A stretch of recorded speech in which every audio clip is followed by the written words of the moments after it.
Bismillahirrahmanirrahim. Assalamualaikum ikhwani fillah. Setelah Nabi Musa alaihissalam mangkat, Bani Israel kembali meninggalkan ajaran Nabi Musa. Mereka menuhankan kekuatan yang terdapat pada benda yang bernama tabut. Nasib Bani Israel ini semakin lama kian terpuruk. Mereka akhirnya dikalahkan dan diusir dari kampung halaman mereka oleh bangsa Palestina. Pada saat ini kemudian Allah Ta'ala mengutus seorang nabi yang bernama Samuel. Ikuti terus tayangan ini, jangan lupa subscribe, like, komen, dan bagikan agar informasi ini menjadi amal jariah kita bersama. Amin Allahumma amin.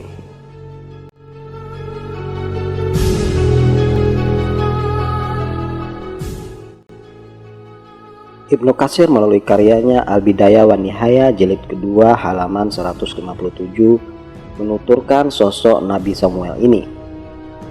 As-Suddi menceritakan dengan sanad yang berasal dari Ibnu Abbas, Ibnu Mas'ud, dan Anas.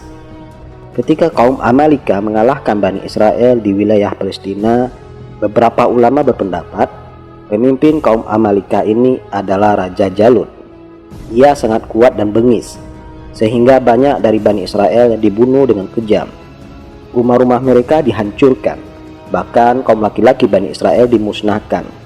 Sedangkan kaum perempuan Bani Israel dibiarkan hidup dengan status sebagai budak.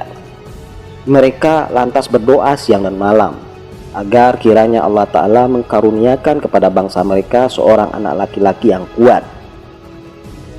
Allah Ta'ala mendengarkan doa mereka. Dikisahkan oleh Ibnu Katsir, ketika Samuel dewasa, ia menyatakan keislamannya di sebuah masjid di hadapan seorang laki-laki yang soleh. Ibnu Katsir tidak menyebutkan dengan detail siapakah Syekh Soleh tersebut. Di masjid yang sama, tatkala ia bermalam di sana, Samuel pun mendengar suara dari sisi luar masjid. Ia mengira itu adalah suara Syekh yang berusaha memanggilnya. Samuel pun menjawab seruan itu, lalu ia kembali tidur. Tapi suara itu kembali menggema hingga 3 kali. Ibnu Katsir menjelaskan bahwa suara itu adalah suara malaikat Jibril yang hendak menyampaikan sebuah wahyu dari Allah Ta'ala kepada Nabi Samuel, sekaligus menjadi penanda misi kenabian yang diletakkan pada pundak Nabi Samuel. Informasi ini disadur oleh Ibnu Katsir dari Quran surat Al-Baqarah ayat 246 hingga 251 yang artinya adalah, apakah kamu tidak memperhatikan pemuka-pemuka Bani Israel sesudah Nabi Musa? Yaitu ketika mereka berkata kepada seorang nabi mereka, angkatlah untuk kami seorang raja supaya kami berperang di bawah pimpinannya di jalan Allah. Nabi mereka menjawab, mungkin sekali jika kamu nanti diwajibkan berperang, kamu tidak akan berperang. Mereka menjawab, mengapa kami tidak mau berperang di jalan Allah, padahal sesungguhnya kami telah diusir dari anak-anak kami. Maka tatkala perang itu diwajibkan atas mereka, mereka pun berpaling kecuali beberapa saja di antara mereka. Dan Allah Maha mengetahui siapa orang-orang yang zalim. Nabi mereka mengatakan kepada mereka, sesungguhnya Allah telah mengangkat Talut menjadi rajamu.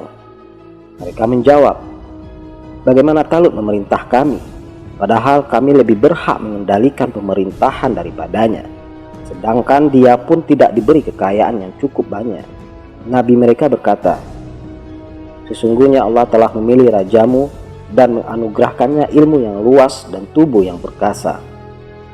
Allah memberikan pemerintahan kepada siapa yang dikehendakinya, dan Allah maha luas pemberiannya lagi maha mengetahui.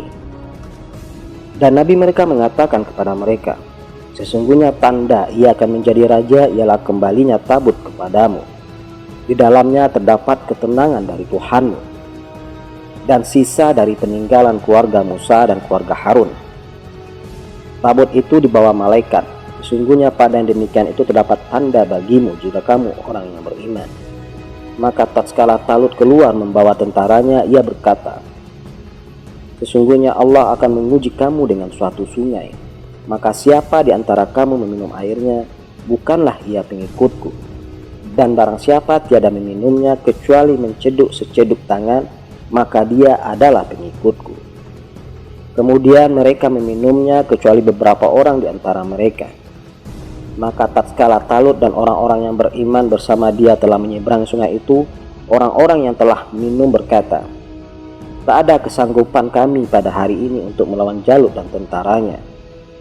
Orang-orang yang meyakini bahwa mereka akan menemui Allah lantas berkata, berapa banyak terjadi golongan yang sedikit dapat mengalahkan golongan yang banyak dengan izin Allah, dan Allah berserta orang-orang yang sabar.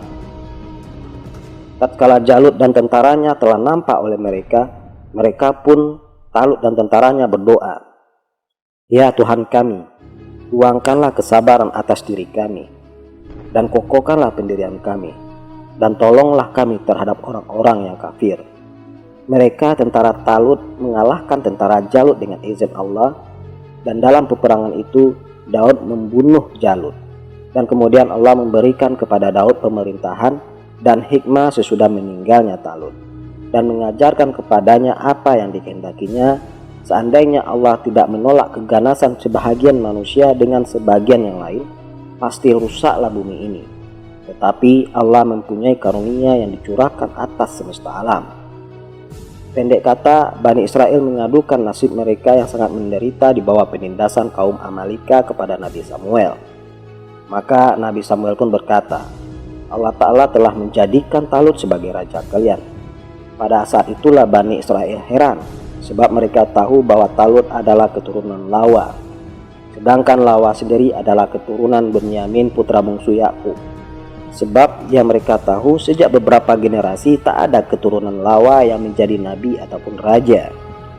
Lalu Bani Israel pun meminta bukti atas keputusan Allah Ta'ala yang telah memilih Talut menjadi seorang raja. Nabi Samuel menjelaskan bahwa tanda Talut terpilih menjadi seorang raja adalah datangnya tabut. Di dalamnya terdapat ketentraman dari Tuhan kalian, dan terdapat pula peninggalan dari keluarga Musa dan Harun. Tak lama kemudian turunlah malaikat membawa tabut tersebut dan menjatuhkannya di hadapan Bani Israel. Alhasil Bani Israel percaya. Mereka pun menjadi rakyat Talut dan berkhidmat mematuhi perintah Talut untuk berperang melawan Jalut. Sampai akhirnya Jalut terbunuh pada peperangan yang dahsyat. Begitulah cara Allah Ta'ala merawat ajarannya dengan mengutus nabinya. Semoga Allah Ta'ala melapangkan dada kita untuk terus mempelajari sejarah para rasul dan nabinya. Amin, Allahumma amin.